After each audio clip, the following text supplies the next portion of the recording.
This is Auto User Guide, where we help you understand your vehicle better. Today, we are covering all information related to major engine services for the Toyota 4Runner 2025 and 2026 models. Service intervals. Engine oil needs to be changed every 7,500 to 10,000 miles, which comes out to around 12,000 to 16,000 kilometers. If you drive in tough conditions or put a lot of load on your engine, sticking to the lower end of that range is the better call. Engine coolant has a much longer life. The first replacement comes at around 100,000 miles. After that, it needs to be swapped out every 50,000 miles going forward. It keeps your engine temperature in check, so keeping it fresh is something you don't want to skip. Brake fluid should be replaced every 2 years, or somewhere between 20,000 and 30,000 miles, whichever one comes first. Over time, it absorbs moisture, and that slowly reduces how well your brakes respond.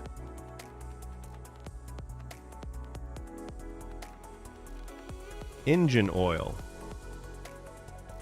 Engine oil capacity. Alright, so when it comes to engine oil capacity, the amount your car needs depends on the size of its engine. Not every engine drinks the same. If your car runs a 4.0-liter V6 engine, the total oil capacity, including the filter, is 6.6 US quarts, which comes out to about 6.2 liters. That's the amount you'll need every time you perform an engine oil and filter change. Recommended engine oil. Now let's talk about which engine oil you should be using. The recommendation is to go with a genuine engine oil, or any good quality commercial engine oil, if it matches the right type and viscosity for the temperature in your area. That last part matters more than people realize. The oil that works well in a cold climate isn't always the best choice for somewhere hot, so always check the viscosity chart and pick accordingly. On the topic of synthetic oil, you can use it. Synthetic motor oil is perfectly fine as long as two things check out. It carries the API certification seal, and it matches the viscosity grade your engine calls for. If both boxes are ticked, you're good to go. Change engine oil and oil filter. Before anything else, change your oil and filter based on the maintenance message that shows up on your driver information display. That message is your reminder. Don't ignore it. Here's how the full process goes. Step 1. Start the engine and let it run until it reaches its normal operating temperature. Once it's warmed up, turn it off. Warm oil drains out much more easily than cold oil. Step 2. Open the hood and take off the engine oil fill cap. This helps the oil drain smoothly by allowing air in. Step 3. Get under the car and locate the undercover. Remove the Phillips head screws and slotted head screws by turning them 90 degrees counterclockwise. Then pull the undercover off. Step 4. Find the drain bolt at the bottom of the engine. Remove it along with the washer and let the old oil drain completely into a container placed underneath. Step 5. Remove the oil filter and let any remaining oil inside it drain out as well. Set it aside for proper disposal. Step 6. Before putting on a new filter, check that the old filter gasket didn't stick to the engine's contact surface. This is a small but important check. A leftover gasket can cause an oil leak. Step 7. Clean the contact surface on the engine block, wiping away any dirt or dust. Then install a fresh oil filter. Step 8. Put a new washer on the drain bolt and reinstall it back into the engine. Step 9. Pour in the recommended engine oil. Make sure you're using the right type and the correct amount for your engine size. Step 10. Put the oil fill cap back on securely and start the engine. Step 11. Let the engine run for a few minutes, then get underneath and check around the drain bolt and oil filter for any leaks. If you see drips, shut the engine off and address it before going further. Step 12. Turn the engine off and wait for about 3 minutes. This gives the oil time to settle. Then pull out the dipstick and check that the oil level is right where it should be. Reset the gauge. After you've changed the engine oil, there's one more thing you need to do: reset the oil life gauge. If you skip this step, the car won't know the oil has been changed and will keep showing you an inaccurate reading. Here's how to do it on your car. First, make sure the ignition is on. You don't need to start the engine, just press the start button without pressing the brake pedal so the system powers up. Next, go to your driver information display and navigate to the Vehicle Information menu. You'll find an option that shows your current oil life percentage. Once you're on that screen, press and hold the selection button, usually the one on your steering wheel, for about 10 seconds. The oil life indicator will start to blink, which means it's ready to be reset. While it's blinking, press and hold the button again. The display will reset back to 100%, confirming that the system now recognizes the fresh oil. Once you see 100% on the screen, you're done. The gauge has been successfully reset. After that, go ahead and start the engine normally. Let it run for a moment and confirm that no warning lights related to the oil are showing up on the dashboard.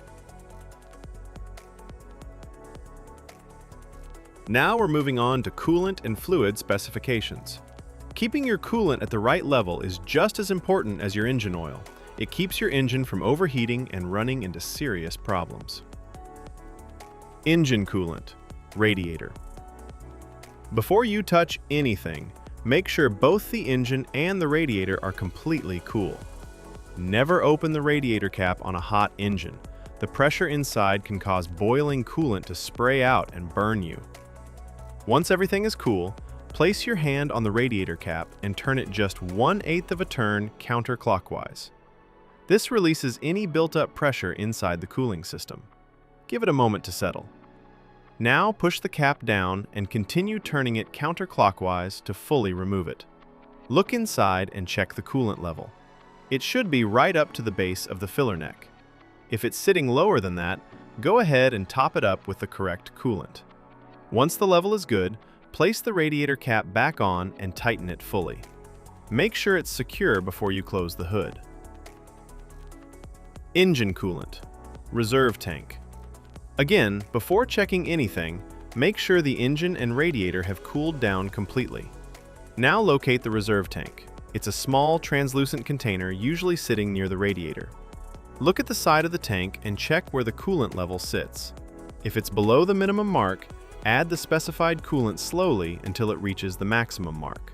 Don't go above it. Once the level is good, take a moment to inspect the cooling system for any leaks. Look around the hoses, the radiator, and the reserve tank itself. If you notice any drips or wet spots, that's something that needs attention before you drive the car.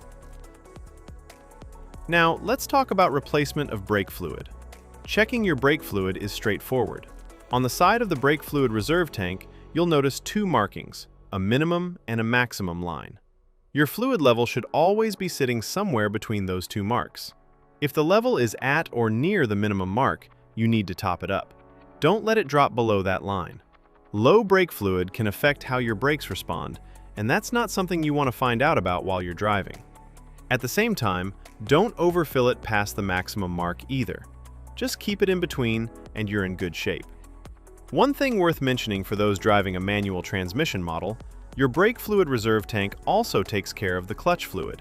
It's the same tank serving both systems. So, as long as you're keeping the brake fluid level between the minimum and maximum marks like we just discussed, you don't need to check the clutch fluid separately. It's already covered. Tire rotation schedule.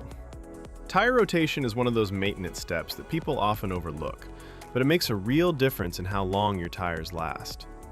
Generally, you should be rotating your tires every 5,000 to 10,000 kilometers.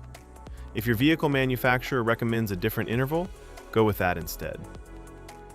Tires without rotation marks. The diagram on screen shows the rotation pattern for tires without rotation marks. These are also called non-directional tires. Because they don't have a fixed direction of rotation, you have more flexibility in how you rotate them. In this pattern, the front left tire moves straight back to the rear left position, and the front right tire moves straight back to the rear right position. Then, at the next rotation interval, the rear tires cross over, the rear left moves to the front right, and the rear right moves to the front left. This cross-rotation method spreads the wear more evenly across all four tires, which helps them last longer overall. Tires with rotation marks. The diagram on screen now shows the pattern for tires with rotation marks, commonly known as directional tires. You'll notice an arrow on the sidewall of these tires, and that arrow tells you which direction the tire is meant to spin. It only works one way. Because of that, you can't cross these tires from one side of the vehicle to the other. The rotation here is simpler. Tires just swap between front and rear on the same side. The front left goes to the rear left comes up to the front left, and the exact same thing happens on the right side. It's a straightforward swap, just without the crossing over that you do with non-directional tires. Now let's talk about the fuel tank capacity. Your fuel tank holds a total of 23 US gallons, which is equal to 87 liters. Thanks for watching this video.